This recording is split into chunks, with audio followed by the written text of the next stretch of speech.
বিসমিল্লাহির রহমানির রহিম। প্রিয় দেশবাসী, শিশু, কিশোর কিশোরী, তরুণ তরুণী, ছাত্রছাত্রী, বয়স্ক, বৃদ্ধ, নারী পুরুষ সবাইকে আমার সালাম জানাচ্ছি। আসসালামু আলাইকুম। শুরুতেই আপনাদের সবাইকে জানাই পবিত্র ঈদ উল আজহার শুভেচ্ছা। ঈদ মোবারক। প্রতি বছরই এই দিনটি আমাদের সামনে হাজির হয় ত্যাগের এক মহান দৃষ্টান্ত হয়ে।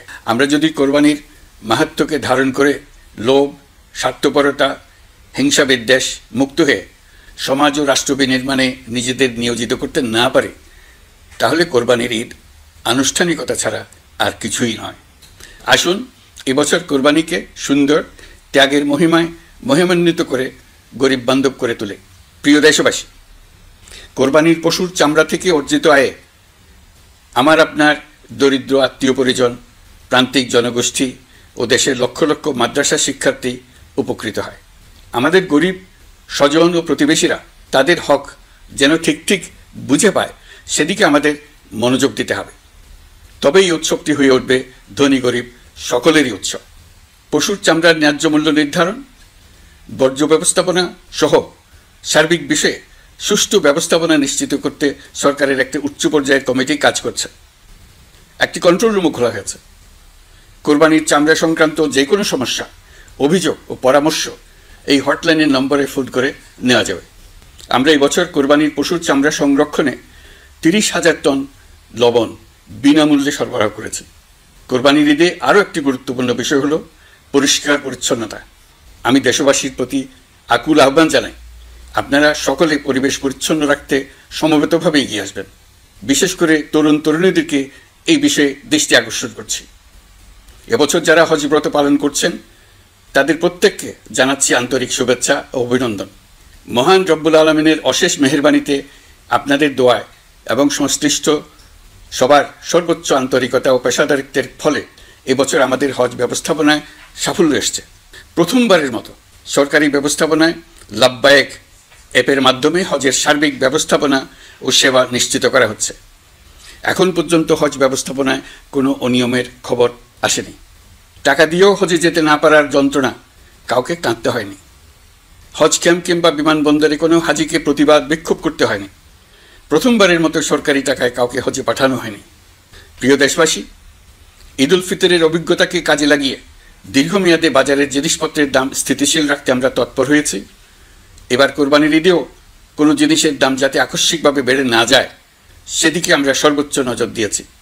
ফলে এবার আলু, পেঁয়াজ, ডিম, চিনি, শাকসবজি, তরিতরকারি ও মশলা সহ অধিকাংশ পণ্যের দাম গত বছরের তুলনায় কমেছে। আমরা সার্বিক বাজার ব্যবস্থাকে দুর্বৃত্তদের চক্র থেকে বের করে এনে বাজারে একটা প্রতিযোগিতামূলক পরিবেশ তৈরি করতে পেরেছি।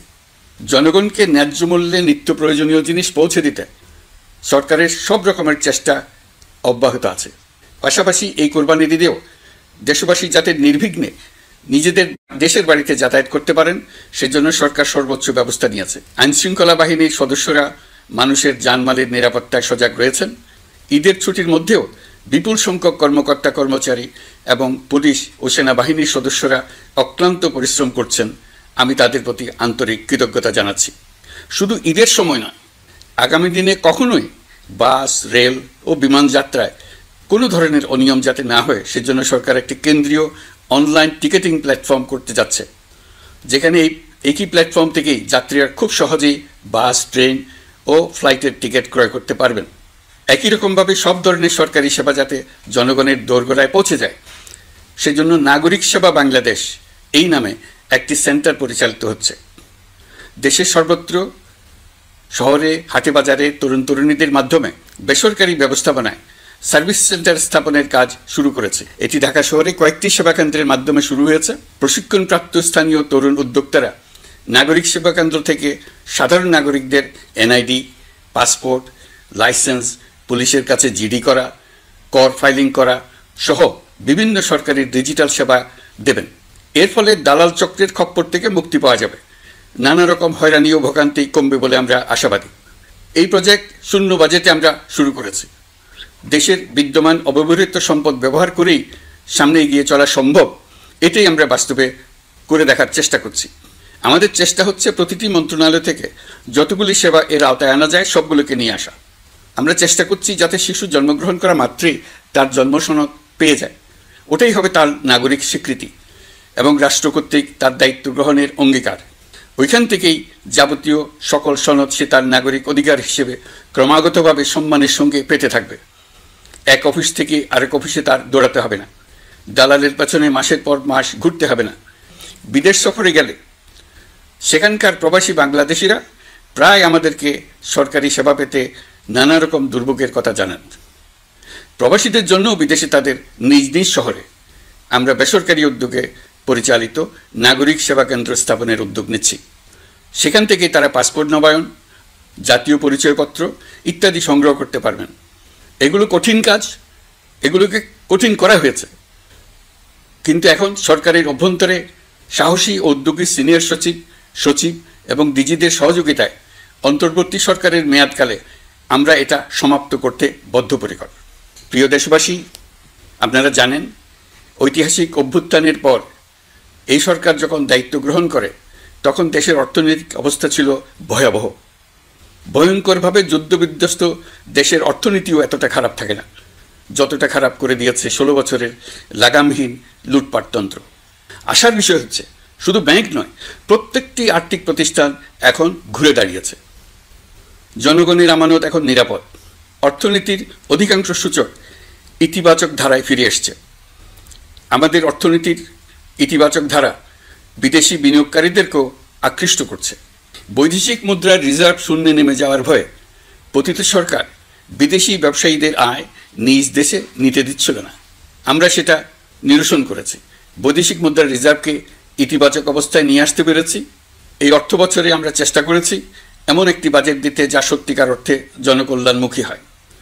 দেশের ইতিহাসে প্রথমবারের মতো একটি বাজেট তার আগের বছরের চেয়ে ছোট হয়েছে।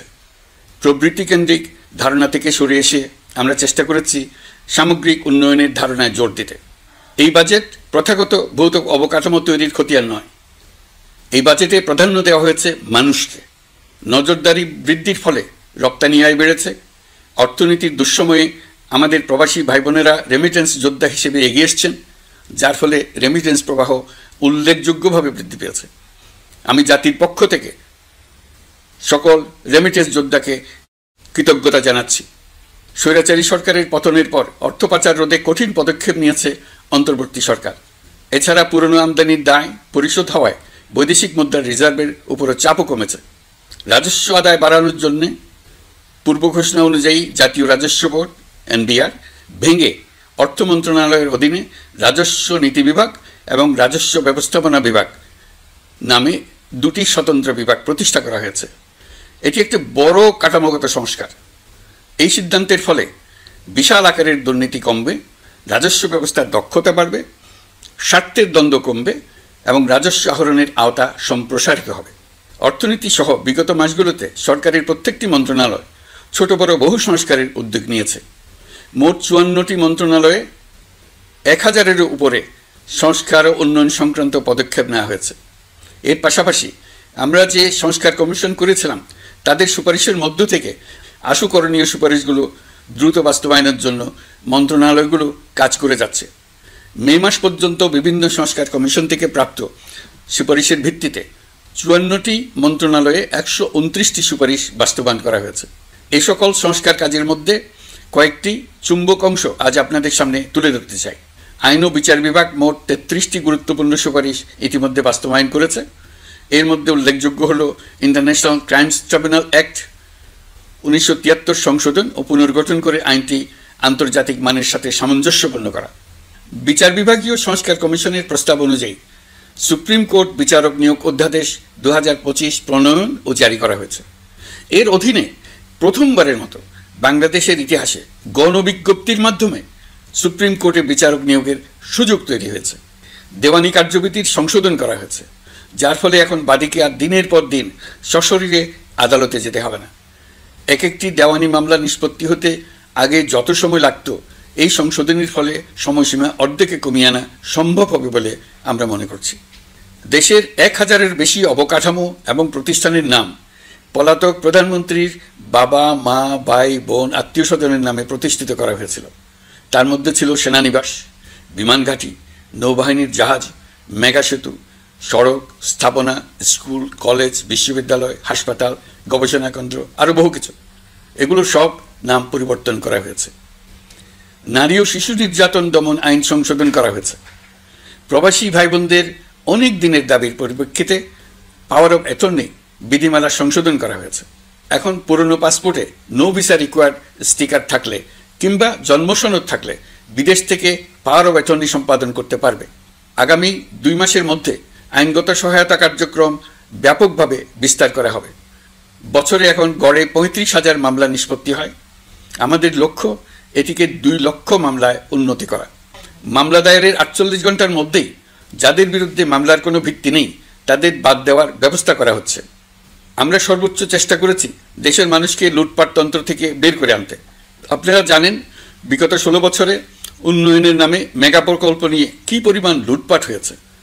মেগা প্রকল্পগুলো যেন হয়ে উঠেছিল মেগা ডাকাতির প্রকল্প। আমরা দায়িত্ব গ্রহণের পরপরই বিভিন্ন উন্নয়ন প্রকল্প পুনরায় মূল্যায়ন করে দেখেছি যে প্রায় সব প্রকল্পেই ভৌতিক ব্যয় ধরা হয়েছে। শুধুমাত্র সড়ক, পরিবহন ও মহাসড়ক বিভাগ, সেতু বিভাগ, রেল মন্ত্রণালয়, বিদ্যুৎ বিভাগ, জ্বালানি ও খনিজ সম্পদ বিভাগ, এই 5টি বিভাগে ব্যয় সংকোচ করা হয়েছে 46,308 কোটি টাকা। এই টাকা দিয়ে জ্বালানি খাতে সমস্ত বকেয়া মিটিয়ে দিয়ে বকেয়ার পরিমাণ শূন্যে নামিয়ে আনা হয়েছে। বৈদেশিক ঋণ পরিশোধ করে সব ধরনের ঋণের ফাঁদ থেকে বেরিয়ে আসা আমাদের অগ্রাধিকার। দেশে বিনিয়োগ বাড়ানো ও নতুন কর্মসংস্থান তৈরিতে আমাদের গুরুত্ব দিতেই হবে। তা না হলে এদেশকে আমরা যে স্থানে নিয়ে যেতে চাই সেখানে নিয়ে যাওয়া সম্ভব হবে না।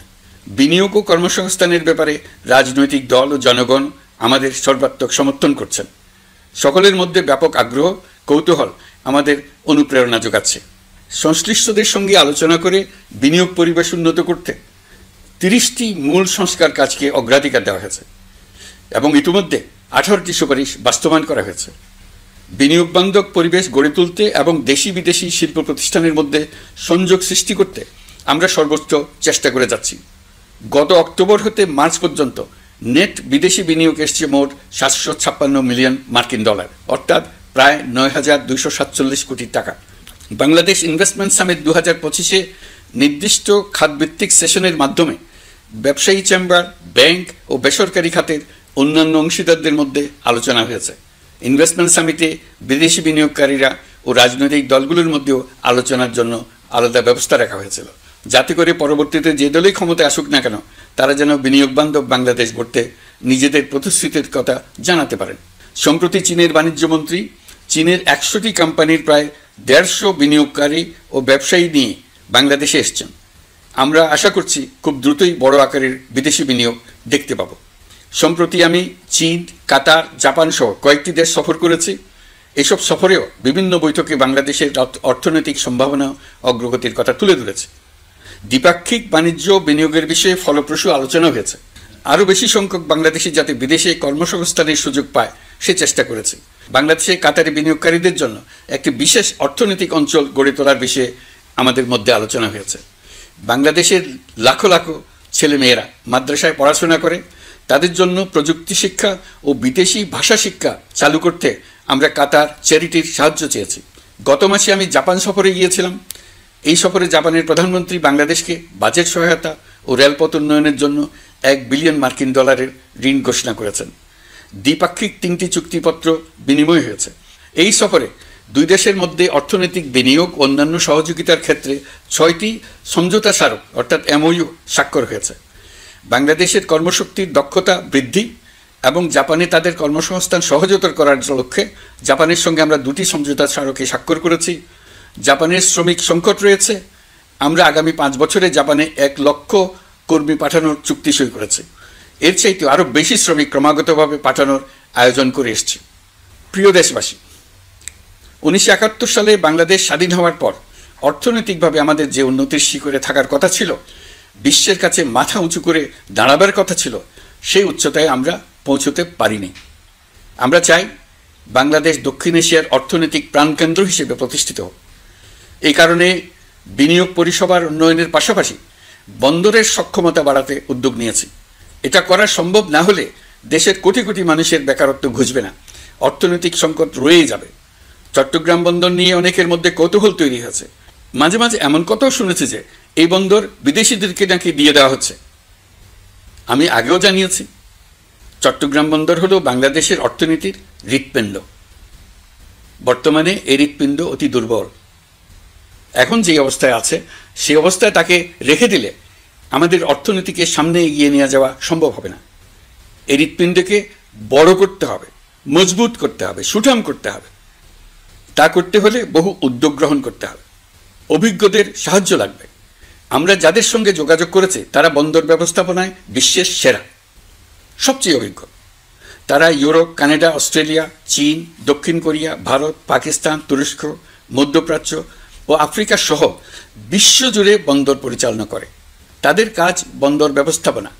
আমাদের লক্ষ্য হলো বন্দর ব্যবস্থাপনার কাজ যত তাড়াতাড়ি সম্ভব তাদের কাছ থেকে শিখে নাও। আমি গ্যারান্টি দিয়ে বলতে পারি, যদি 31 সালের মধ্যে আমরা বন্দরের কাজ শিখে ফেলি, এর পরবর্তী 5 বছরে অর্থাৎ 36 সালের মধ্যে পৃথিবীর যত দেশে যত বন্দর এই কোম্পানিগুলো চালায় তাদের বহু বন্দর এই বাংলাদেশিরাই পরিচালনা করবে। আপনারা যে বন্দরেই পা দেবেন দেখবেন সেখানে বাংলাদেশিরা আছেন। বহু লোকের কর্মসংস্থান হবে, বহু লোকের উপরে ওঠার সুযোগ হবে। তাদের নিজেদের প্রয়োজনেই তারা আমাদের চাকরি দেবে। আগে যে কোনো জাহাজে চড়লে দেখতাম জাহাজের নাবিক চট্টগ্রামের কিংবা সিলেটের। বন্দরের কাজ একবার শিখে নিতে পারলে ভবিষ্যতে আমরা যে বন্দরে যাব না কেন দেখব সেখানে চট্টগ্রাম, নোয়াখালী, সিলেট আর বরিশালের লোক, বাংলাদেশের লোক। আমাদের বন্দর যদি আধুনিক হয় তা শুধু বাংলাদেশের অর্থনীতিতেই ভূমিকা রাখবে না, বরং আমরা নেপাল, ভুটান সহ পার্শ্ববর্তী সকল দেশের অর্থনীতিতে ইতিবাচক ভূমিকা রাখতে সক্ষম হব। এই বন্দরই হবে অঞ্চলের অর্থনীতির সমৃদ্ধির চাবিকাঠি। কুমিরা থেকে টেকনাফ পর্যন্ত নানা বন্দরের কর্মচাঞ্চল্যে সমগ্র উপকূল অঞ্চল দক্ষিণ এশিয়ার একটি গুরুত্বপূর্ণ অর্থনৈতিক প্রাণকেন্দ্র হিসেবে প্রতিষ্ঠিত হবে। এই পুরো অঞ্চলে অনেকগুলো শিল্পাঞ্চল গড়ে উঠবে শুধু সমুদ্রের সান্নিধ্য এবং তার ব্যবহারের দক্ষতার কারণে। তার সঙ্গে গড়ে উঠবে আরেকটি নতুন শিল্প, আধুনিক পদ্ধতিতে সমুদ্রে মাছ পালন, আহরণ ও প্রক্রিয়াজাতকরণের শিল্প। এটি আরেকটি নতুন জগৎ সৃষ্টি করবে। এই ব্যাপারে আমরা আমাদের বন্ধু দেশগুলোর সঙ্গে আলোচনা শুরু করেছি এবং তারা উৎসাহ সহকারে সাড়া দিয়েছেন। বন্দর ব্যবস্থাপনার জন্য আমরা যাদেরকে আনছি তারা পৃথিবীর যেসব দেশে কাজ করে সেসব কোনো দেশেরই সার্বভৌমত্ব, জাতীয় নিরাপত্তা হুমকির মুখে পড়েনি।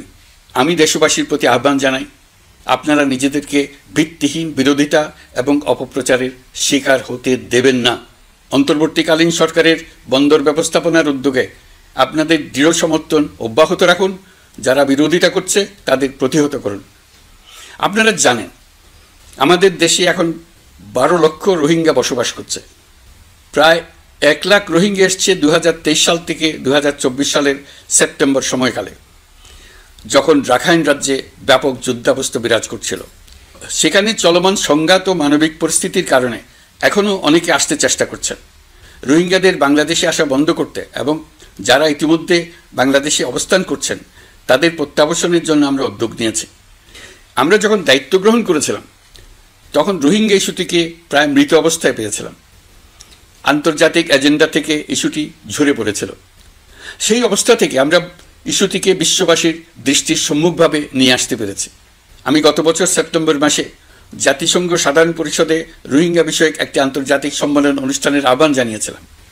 আপনারা জেনে খুশি হবেন, জাতিসংঘের সকল সদস্য রাষ্ট্র এই বিষয়ে একমত হয়েছেন এবং তারা একটি উচ্চ পর্যায়ের আন্তর্জাতিক সম্মেলন আয়োজনের সিদ্ধান্ত নিয়েছে।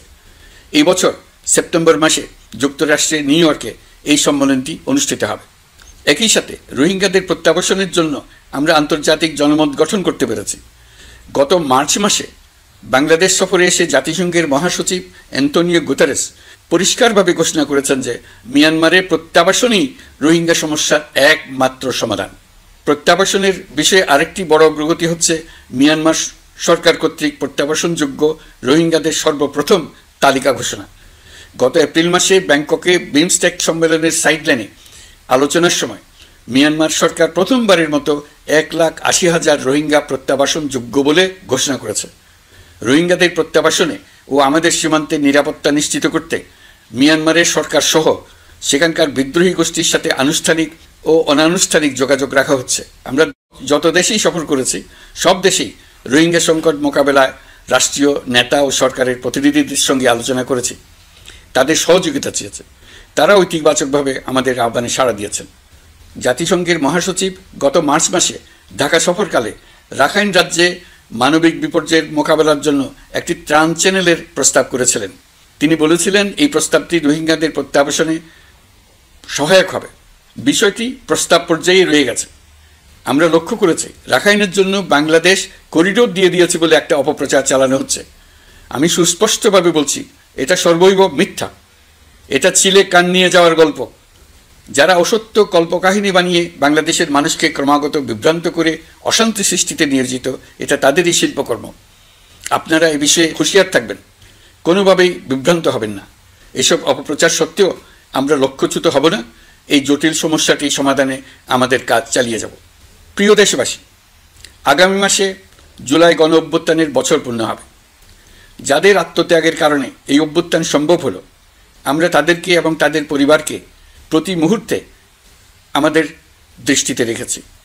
তাদের জন্য নানা কর্মসূচি আমরা বাস্তবায়ন করে চলেছি। এখন পর্যন্ত 834টি শহীদ পরিবারের মধ্যে 630টি শহীদ পরিবারকে 10 লক্ষ টাকা করে 63 কোটি টাকার সঞ্চয়পত্রের জন্য ব্যাংক চেক দেওয়া হয়েছে। অবশিষ্ট যারা আছেন তাদের ওয়ারিশ নির্ধারণ সংক্রান্ত বিষয়গুলি নিষ্পত্তি সাপেক্ষে সঞ্চয়পত্র দেওয়া হবে। এর পাশাপাশি গণ অভ্যুত্থানে আহত প্রায় 12,500 জনকে 106 কোটি টাকা দেওয়া হয়েছে। গণ অভ্যুত্থানে আহতদের মধ্যে সরকারি বেসরকারি বিভিন্ন হাসপাতালে এই পর্যন্ত 15,393 জন চিকিৎসা গ্রহণ করেছেন। স্বাস্থ্যসেবা বিভাগের মাধ্যমে 40 জন আর মুক্তিযুদ্ধ বিষয়ক মন্ত্রণালয়ের মাধ্যমে 11 জনকে উন্নত চিকিৎসার জন্য সিঙ্গাপুর, থাইল্যান্ড ও রাশিয়া পাঠানো হয়েছে। তাদের চিকিৎসা বাবদ এই পর্যন্ত সরকার 61 কোটি টাকা ব্যয় করেছে এবং এই ব্যয় অব্যাহত আছে। আরও 28 জন জুলাই যোদ্ধাকে উন্নত চিকিৎসার জন্য সিঙ্গাপুর, থাইল্যান্ড ও তুরস্কে পাঠানোর প্রক্রিয়া চলছে। এখন পর্যন্ত বিভিন্ন হাসপাতালে চিকিৎসাধীনদের যুক্তরাজ্য, যুক্তরাষ্ট্র, ফ্রান্স, সিঙ্গাপুর, থাইল্যান্ড, চীন, মালয়েশিয়া ও নেপাল থেকে 26 জন বিশেষজ্ঞ চিকিৎসক এসে বিনামূল্যে চিকিৎসা দিয়েছেন। এই চিকিৎসকবৃন্দ শুধু যাতায়াত খরচ গ্রহণ করেছেন, এর বেশি কিছু তারা গ্রহণ করতে চান নাই। আমরা তাদের প্রতি কৃতজ্ঞ। এই পর্যন্ত শহীদ পরিবারগুলোকে সঞ্চয়পত্র প্রদান, আহত ব্যক্তিদের চিকিৎসা ও চেক প্রদান বাবদ সরকার মোট 285 কোটি টাকা ব্যয় করেছে। প্রিয় দেশবাসী, আমি শুরু থেকেই বলেছি, পতিত স্বৈরাচার বাংলাদেশকে যেভাবে ধ্বংসস্তূপ বানিয়েছে, সেখান থেকে নতুন করে যাত্রা শুরু করতে হলে ন্যূনতম 3টি আবশ্যিক কাজ সম্পন্ন করতে হবে। প্রথমত, বিচার ও জবাবদিহিতা প্রতিষ্ঠার উদ্যোগ দৃশ্যমান করে তোলা। দ্বিতীয়ত, রাষ্ট্রের গণতান্ত্রিক পুনর্গঠন ও প্রাতিষ্ঠানিক কাঠামোর সংস্কার সাধনে প্রয়োজনীয় ঐক্যমত ও পথনকশা তৈরি করা। তৃতীয়ত, একটি অবাধ, সুষ্ঠু ও শান্তিপূর্ণ নির্বাচন আয়োজন করে ক্ষমতা হস্তান্তরের গণতান্ত্রিক প্রক্রিয়া সম্পন্ন করা। এই লক্ষ্যে ধ্বংসপ্রাপ্ত নির্বাচন ব্যবস্থাকে স্থায়ীভাবে সংস্কার করা। এই 3টি ম্যান্ডেট হচ্ছে দেশবাসীর সাথে আমাদের চুক্তি। 24-এর শহীদের রক্তে ভেজা এই চুক্তি আপনাদের সার্বিক সমর্থন, আস্থা ও সহযোগিতা নিয়ে এবং পতিত শক্তি ও তার দোসরদের সৃষ্ট সকল বাধা বিপত্তিকে পরাভূত করে আমরা সম্মিলিতভাবে বাস্তবায়ন করতে সক্ষম হব বলে আমার দৃঢ় বিশ্বাস। গত বছর জুলাই-আগস্ট মাসে সংঘটিত হত্যাযজ্ঞ সহ বিগত 16 বছরের গুম খুন নির্যাতনের সত্য উদ্ঘাটন এবং আর্থিক খাতের সীমাহীন দুর্নীতি, অনিয়ম ও অপরাধের বিচার প্রক্রিয়া আমরা শুরু করেছি। মানবতা বিরোধী অপরাধের বিচারের জন্য আন্তর্জাতিক অপরাধ ট্রাইব্যুনাল গঠনের পর প্রসিকিউশন টিম গঠন ও তদন্ত কর্মকর্তা নিয়োগের পাশাপাশি বিচারিক কার্যক্রম পরিচালনা প্রক্রিয়াধীন ছিল। যত দ্রুত সম্ভব বিচার কাজ শুরুর ব্যাপারে আমরা আশাবাদী ছিলাম। আপনারা জানেন, জুলাইয়ে সংঘটিত হত্যাযজ্ঞের বিচার ইতিমধ্যে শুরু হয়ে গেছে। বিচার কাজ যেন দ্রুত গতিতে সম্পন্ন হয়, সেজন্য সরকারের পক্ষ থেকে যত রকম সহযোগিতা প্রয়োজন আমরা তা দিচ্ছি। বিচারের জন্য আন্তর্জাতিক অপরাধ ট্রাইব্যুনালের এজলাস কক্ষ ডিজিটাল প্রযুক্তিতে সমৃদ্ধ করা হয়েছে। ইতিহাসে প্রথমবারের মতো কোনো বিচার পর্ব আদালতের অনুমতিক্রমে সরাসরি কিংবা রেকর্ডকৃত পদ্ধতিতে গণমাধ্যমে প্রচারিত হচ্ছে। আমরা বিশ্বাস করি এতে করে বিচার বিভাগের প্রতি মানুষের আস্থা বাড়বে, বিচার নিয়ে অপপ্রচার বন্ধ হবে। প্রসিকিউশন বলছে, বিগত সরকার পতনের পর তাদের আজ্ঞাবহ ব্যক্তিরা বিভিন্ন গুরুত্বপূর্ণ সাক্ষ্য প্রমাণ বিনষ্ট করার চেষ্টা করেছে। থানা, হাসপাতাল সহ গুরুত্বপূর্ণ স্থানের দলিলপত্র পুড়িয়ে বা লুকিয়ে নষ্ট করার চেষ্টা করা হয়েছে। বিভিন্ন অপরাধমূলক স্থাপনার আকার, আকৃতি, দেয়াল ইত্যাদি ভেঙে এবং বিকৃত করে প্রমাণ লুকানোর চেষ্টা করা হয়েছে। বিভিন্ন ডিজিটাল এভিডেন্স যেমন ভিডিও, অডিও, ইন্টারনেট ডেটা যেগুলো ডিলিট বা ধ্বংস করার চেষ্টা করা হয়েছে, তদন্ত কর্মকর্তারা সর্বাধুনিক প্রযুক্তি ব্যবহার করে সেগুলো রিকভার এবং রেস্টোর করার কাজ করছেন। এই কাজে আমরা দেশবাসীর কাছেও সহযোগিতা কামনা করছি। স্বৈরাচারী সরকারের আমলে গত 16 বছরে রাজনৈতিক ভিন্নমত দমনের জন্য বিপুল সংখ্যক মানুষকে গুম করা হয়েছিল। এই মানুষগুলোকে এমন সব বন্দিশালায় আটকে রাখা হয়েছিল যাদের কোনোটির আয়তন ছিল মাত্র 3 ফিট বাই 3 ফিট। গুমের ঘটনা তদন্ত ও এই ভয়াবহ অপরাধের সঙ্গে যারা জড়িত তাদের বিচারের জন্য একটি স্বাধীন গুম সংক্রান্ত কমিশন নিরলসভাবে কাজ করে যাচ্ছে। তারা গুমের এমন রোমহর্ষক ঘটনা আবিষ্কার করেছে যা নিষ্ঠুরতার চূড়ান্ত সীমা ছাড়িয়ে গেছে। মানুষকে পেট কেটে সিমেন্টের বস্তা ঢুকিয়ে নদীতে ডুবিয়ে দেওয়া হতো, ইঞ্জেকশন দিয়ে অজ্ঞান করে জ্বলন্ত ইটভাটায় নিক্ষেপ করা হতো, ট্রেন ও গাড়ির নিচে ছুঁড়ে ফেলা হতো। কমিশন এখন পর্যন্ত 2টি অন্তর্বর্তীকালীন প্রতিবেদন জমা দিয়েছে। তারা এখনও প্রতিনিয়ত নতুন অভিযোগ পাচ্ছে। ইতিমধ্যে গুমের তদন্ত কার্যক্রমের জন্য ঢাকা শহরের 3টি, চাঁপাইনবাবগঞ্জ ও বগুড়া জেলায় 3টি গুমের কেন্দ্র পরিদর্শন ও সাক্ষ্য গ্রহণ করা হয়েছে। তদন্ত কাজে মানুষের সম্পৃক্ততা বাড়াতে বিশ্ববিদ্যালয়, মাদ্রাসা পর্যায়ে গণশুনানি গ্রহণ করা হয়েছে। মোট 8 শতাধিক শিক্ষার্থী, শিক্ষক, সাধারণ মানুষ গণশুনানিতে অংশ নিয়েছেন। গুম সংক্রান্ত বেশ কিছু অভিযোগ ইতিমধ্যে আন্তর্জাতিক অপরাধ ট্রাইব্যুনালের তদন্ত সংস্থার কাছে জমা হয়েছে।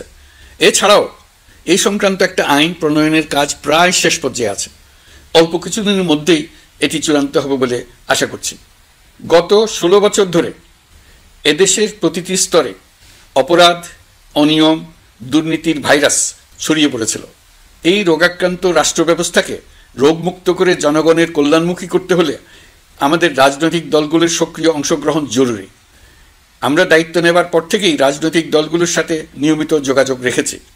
বিভিন্ন ইস্যুতে রাজনৈতিক নেতাদের সঙ্গে আলাদা এবং একত্রিতভাবে বৈঠক করেছি। সর্বশেষ গত মাসের শেষ সপ্তাহেও বিভিন্ন রাজনৈতিক দলের নেতৃবৃন্দের সঙ্গে আমি বৈঠক করেছি এবং চলতি সপ্তাহে জাতীয় ঐক্যমত কমিশনের 2য় পর্বের আলোচনা শুরু করেছি। সরকার পরিচালনায় তারা তাদের গুরুত্বপূর্ণ মতামত তুলে ধরেছেন। রাজনৈতিক দলগুলো শুরু থেকে আমাদের সাথে সহযোগিতা করে এসছেন এবং সবসময় তারা সহযোগিতা অব্যাহত রাখার প্রতিশ্রুতি দিয়েছেন।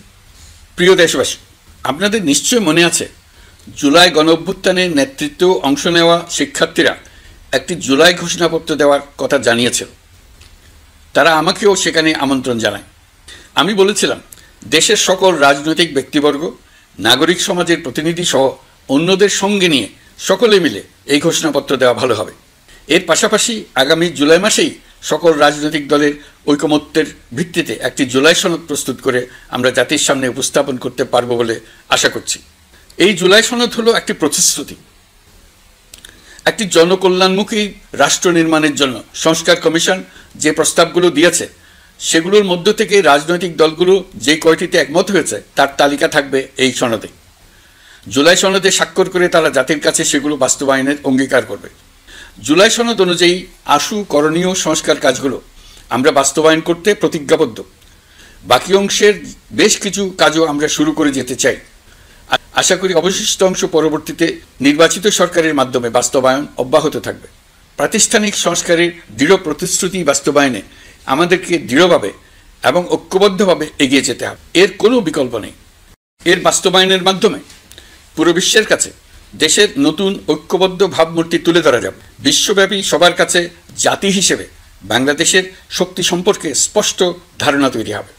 ঐকমত্য কমিশন গঠন করা আমাদের একটি দুঃসাহসিক উদ্যোগ ছিল। অন্য কোনো দেশে এমন কোনো নজির নেই। এর মাধ্যমে আমরা জাতি হিসেবে রাজনৈতিক গভীরতার সন্ধান পেয়েছি। রাজনৈতিক ঐক্যে পৌঁছার জন্য ঐকমত্য কমিশনের সঙ্গে সকল দলের দলগত প্রস্তুতি, ঘণ্টার পর ঘণ্টা কমিশনের সঙ্গে ঐকান্তিক আলোচনা, জাতীয় লাইভ টেলিভিশনের সামনে সকল দলের ঐকমত্যে পৌঁছার একান্ত প্রয়াস আমাদের রাজনৈতিক ইতিহাসে স্মরণীয় হয়ে থাকবে। এই কমিশনের চেয়ারম্যান হিসেবে আমি সকল রাজনৈতিক দলের কাছে তাদের সীমাহীন ধৈর্য এবং কমিশনের প্রতি তাদের সহযোগিতা এবং সৌজন্য প্রকাশের জন্য জাতির পক্ষ থেকে ধন্যবাদ জানাচ্ছি। আশা করি আমাদের অসমাপ্ত কাজ সমাপ্ত করে শিগগিরই পূর্ণাঙ্গ জুলাই সনদ তৈরি করে জাতির জন্য একটা নতুন পথ নির্দেশনা রেখে যেতে পারব। এই কমিশনের অভিজ্ঞতার মাধ্যমে দেশে যে নতুন রাজনৈতিক সংস্কৃতি গড়ে ওঠার সম্ভাবনা দেখা দিয়েছে, আগামী নির্বাচনের মাধ্যমে যদি সেটা বিকাশমানভাবে স্থায়ী রূপ দিতে পারে, তাহলে আমরা ভবিষ্যতের সকল রাজনৈতিক সংকট মোকাবেলা করতে সক্ষম হব। সকল প্রস্তুতি সমাপ্ত করে দেশের সকল মানুষের, কিশোর কিশোরী, তরুণ তরুণী, ছাত্রছাত্রী, কৃষক, জেলে, গৃহিণী, দিনমজুর, শ্রমিক, ব্যবসায়ী, পেশাজীবী, শিল্পী সবাই মিলে চেষ্টা করে একটা সুন্দর নিখুঁত নির্বাচন আয়োজন করে নতুন বাংলাদেশের দৃঢ় ভিত্তি রচনা করব। প্রিয় দেশবাসী, আমি জানি আগামী জাতীয় নির্বাচন কখন হবে সে বিষয়ে সিদ্ধান্ত জানার জন্য রাজনৈতিক দল ও জনগণের মধ্যে বিপুল আগ্রহ রয়েছে। আমি বারবার বলেছি, এই নির্বাচন ডিসেম্বর থেকে আগামী বছরের জুনের মধ্যে অনুষ্ঠিত হবে। এই সময়ের মধ্যে দেশে নির্বাচন উপযোগী পরিবেশ সৃষ্টির জন্য যা যা করা দরকার সরকার তাই করছে। এখানে মনে রাখা জরুরি, বাংলাদেশ স্বাধীনতার পর থেকে যতবার গভীর সংকটে নিমজ্জিত হয়েছে তার সবগুলোরই প্রধান কারণ ছিল ত্রুটিপূর্ণ নির্বাচন। ত্রুটিপূর্ণ নির্বাচন প্রক্রিয়ায় বারবার ক্ষমতা কক্ষিগত করার মধ্য দিয়ে একটি রাজনৈতিক দল বর্বর ফ্যাসিস্টে পরিণত হয়েছিল। এই ধরনের নির্বাচন যারা আয়োজন করে তারা জাতির কাছে অপরাধী হিসেবে চিহ্নিত হয়ে যায়। এমন নির্বাচনের মধ্য দিয়ে যে দল ক্ষমতায় আসে তারাও জনগণের কাছে ঘৃণিত হয়ে থাকে। এই সরকারের একটি বড় দায়িত্ব হলো একটি পরিচ্ছন্ন, উৎসবমুখর, শান্তিপূর্ণ, বিপুলভাবে অংশগ্রহণের পরিবেশে একটি নির্বাচন অনুষ্ঠান করা, এমন একটি নির্বাচন আয়োজন করা যাতে করে দেশ ভবিষ্যতে নতুন সংকটে না পড়ে। এই জন্য সবচেয়ে বেশি গুরুত্বপূর্ণ হলো প্রাতিষ্ঠানিক সংস্কার। যেই প্রতিষ্ঠানগুলো নির্বাচনের সঙ্গে সরাসরি জড়িত সেগুলোতে যদি সুশাসন নিশ্চিত করা না যায় তাহলে ছাত্র জনতার সকল আত্মত্যাগ বিফলে যাবে। সংস্কার, বিচার, নির্বাচন এই তিনটি ম্যান্ডেটের ভিত্তিতে আমরা দায়িত্ব গ্রহণ করেছিলাম। সেই বিবেচনায় আগামী রোজার ঈদের মধ্যে সংস্কার ও বিচারের বিষয়ে আমরা একটি গ্রহণযোগ্য জায়গায় পৌঁছতে পারব বলে বিশ্বাস করি। বিশেষ করে মানবতা বিরোধী অপরাধের বিচার, যা কিনা জুলাই গণ অভ্যুত্থানের শহীদদের প্রতি আমাদের সম্মিলিত দায়, সেই বিষয়ে আমরা দৃশ্যমান অগ্রগতি দেখতে পারব। এতে আমাদের উপর আপনাদের অর্পিত ম্যান্ডেট ন্যূনতম হলেও বাস্তবায়ন করে যেতে পারব। সেই বিবেচনায় ও ইতিহাসে সবচেয়ে অবাধ, সুষ্ঠু, প্রতিদ্বন্দ্বিতামূলক ও গ্রহণযোগ্য নির্বাচন আয়োজনের জন্য সকল পক্ষের সঙ্গে আমরা আলোচনা করেছি। পাশাপাশি বিচার, সংস্কার ও নির্বাচন সংক্রান্ত চলমান সংস্কার কার্যক্রম পর্যালোচনা করে আমি আজ দেশবাসীর কাছে ঘোষণা করছি যে আগামী জাতীয় নির্বাচন 2026 সালের এপ্রিলের প্রথমার্ধের যে কোনো একটি দিনে অনুষ্ঠিত হবে। এই ঘোষণার ভিত্তিতে নির্বাচন কমিশন উপযুক্ত সময়ে আপনাদের কাছে নির্বাচনের বিস্তারিত রোডম্যাপ প্রদান করবে। আমরা এমন নির্বাচন চাই যা দেখে অভ্যুত্থানের শহীদদের আত্মা তৃপ্তি পাবে, তাদের আত্মা শান্তি পাবে। আমরা চাই আগামী নির্বাচনে সবচেয়ে বেশি ভোটার, সবচেয়ে বেশি প্রার্থী ও দল অংশ নেক। এটা সবচেয়ে অবাধ, সুষ্ঠু ও নিরপেক্ষ নির্বাচন হিসেবে জাতির কাছে স্মরণীয় হয়ে থাকুক। 1.5 যুগ পরে দেশে সত্যিকারের একটি জনপ্রতিনিধিত্বশীল সংসদ গঠিত হবে। বিপুল তরুণ গোষ্ঠী এবার জীবনে প্রথম ভোট দেওয়ার সুযোগ পাবে। এসব লক্ষ্যে প্রয়োজনীয় সকল পদক্ষেপ নেওয়ার জন্য আমরা জাতির কাছে অঙ্গীকারবদ্ধ। আমি দেশবাসীর প্রতি আহ্বান জানাই, আপনারা সকল রাজনৈতিক দল এবং আপনাদের এলাকার প্রার্থীদের কাছ থেকে সুনির্দিষ্ট অঙ্গীকার আদায় করে নেবেন, যেন আগামী সংসদের প্রথম অধিবেশনেই যেসব সংস্কারের প্রশ্নে ঐকমত্য অর্জিত হয়েছে তা কোনো প্রকার কাটাছেঁড়া ছাড়াই যেন তারা অনুমোদন করেন। আপনারা ওয়াদা আদায় করে নেবেন যে তারা বাংলাদেশের স্বাধীনতা, সার্বভৌমত্ব, আঞ্চলিক অখণ্ডতা এবং জাতীয় মর্যাদার প্রশ্নে কখনো কোনো প্রকার আপোষ করবেন না এবং দেশের বাইরের কোনো শক্তির কাছে দেশের স্বার্থ বিকিয়ে দেবেন না। আপনারা তাদের কাছে সুনির্দিষ্ট প্রতিশ্রুতি আদায় করে নেবেন এই মর্মে যে তারা কখনোই কোনো অবস্থাতেই আপনাদের গণতান্ত্রিক অধিকার ও মানবিক মর্যাদার ক্ষুণ্ণ করবেন না। আপনারা তাদের কাছে অঙ্গীকার আদায় করে নেবেন যে তারা সম্পূর্ণ সততা ও স্বচ্ছতার সাথে দেশ পরিচালনা করবেন এবং সকল প্রকার দুর্নীতি, দলীয়করণ, টেন্ডারবাজি, সিন্ডিকেটবাজি, চাঁদাবাজি, সন্ত্রাসী কর্মকাণ্ড ইত্যাদি গণবিরোধী কাজ থেকে নিজেদেরকে সম্পূর্ণভাবে মুক্ত রাখবেন। আমি আপনাদের আবারও স্মরণ করিয়ে দিতে চাই যে এবারের নির্বাচন শুধু শান্তিপূর্ণ নির্বাচন করার বিষয় নয়, এটা ছাত্র জনতার অভ্যুত্থানের আকাঙ্ক্ষা নতুন বাংলাদেশ গড়ার নির্বাচন। এই নির্বাচনে পরিচিত দলগুলিই থাকবে, তাদের পরিচিত মার্কাগুলিই থাকবে, কিন্তু ভোটারকে বের করে আনতে হবে যে এই মার্কার পেছনে আপনার কাছে ভোট প্রার্থীরা কে কতটুকু নতুন বাংলাদেশ গড়ার জন্য প্রস্তুত, কে কতটা প্রতিজ্ঞাবদ্ধ। আমরা যারা এই নির্বাচনে ভোটার হব তারা অত্যন্ত সৌভাগ্যবান এবং সৌভাগ্যবতী। আমরা একটা অনন্য ঐতিহাসিক ভূমিকা পালনের সুযোগ ও দায়িত্ব পাচ্ছি। আমরা জাতির নতুন যাত্রাপথ তৈরি করে দেওয়ার দায়িত্ব পাচ্ছি। আমরা নতুন রাজনৈতিক সংস্কৃতি সৃষ্টির মহান সুযোগটা পাচ্ছি। আমাদের সুচিন্তিত ভোটের মাধ্যমেই নতুন বাংলাদেশ নির্মিত হবে। শহীদদের রক্তদান সার্থক হবে। আশা করি বিষয়টা নিয়ে চিন্তাভাবনা করেই সবাই ভোট কেন্দ্রে যাব এবং দৃঢ় প্রত্যয়ে ভোট দেব। এখন থেকে ভাবনা চিন্তা শুরু করুন, আলোচনা শুরু করুন। এখন থেকে আপনাদের ভোটের গুরুত্বটা বুঝে নিন। আপনার এবারের ভোটের গুরুত্ব ঐতিহাসিক মানদণ্ডে দেখা হবে।